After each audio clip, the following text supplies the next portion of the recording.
Hi everyone, it's Pastor Penn Clark. I want to share a nugget with you that is a precious truth that's being worked in my life continually. And I wrote a book called The Work of Waiting. I wrote it a long time ago, but the Lord just wouldn't let me release it because He was working something in me, and it wasn't just a book to make available to other people. It was something He wanted me to get deep down in my own heart. But this issue of waiting is so predominant in our circles, in our church, in our lives, that I want to talk about it, in part because people seem to misconstrue it. They seem to misunderstand it, which only complicates the problem. Seems like everything God says, there's a period of waiting that follows.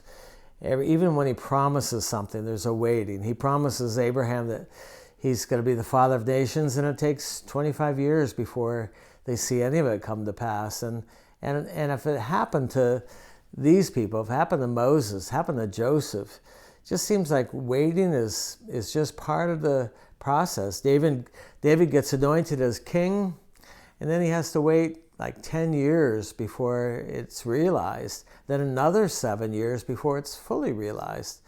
So this whole issue of waiting is significant.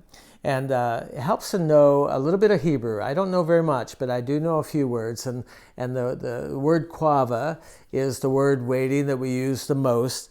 And it has to do with being twisted or being braided together.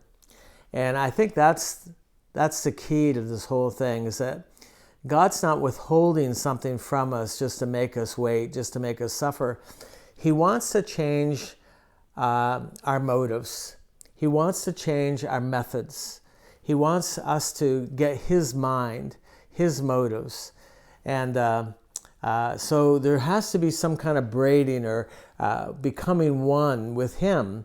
And so in the waiting process, it's not waiting on the couch with a remote in your hand. It's not just waiting, doing time. Anybody can do time. There are people who are in prison who do time but aren't changed. God wants to change something so that when He does bring to pass the very thing we're longing for, it doesn't ruin our lives. And He would tell the children of Israel, I made you wait.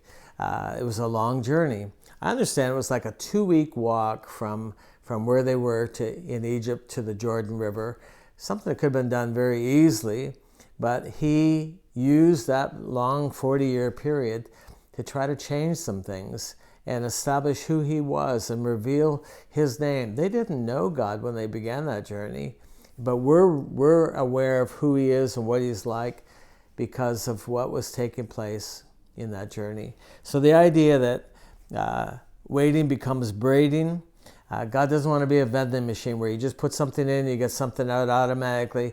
He wants to change our hearts, and it's in the abiding, it's in the waiting that we're transformed. And it's part of the process. The more you submit to that, the more you embrace that, the less you resist it. It's not being busy during that waiting period, just passing time. It's submitting to a process and saying, Lord, have your way in my life. Don't leave me the same.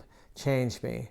He told the children of Israel, when you get to the promised land, you're going to have houses and gardens and silver and gold. You're going to pick gold and ore right out of the hills. And when you get there, I don't want that success to ruin you. I don't want to be where you lose me, gain that and lose me. And that's the risk of any promotion or any promise, anything that God's doing to take us further down the way as possible to get to a place of success, a place of fulfillment where we actually forget the Lord. He doesn't want that to happen. And one of the things He does is He changes us in the waiting. God bless you as you wait upon the Lord.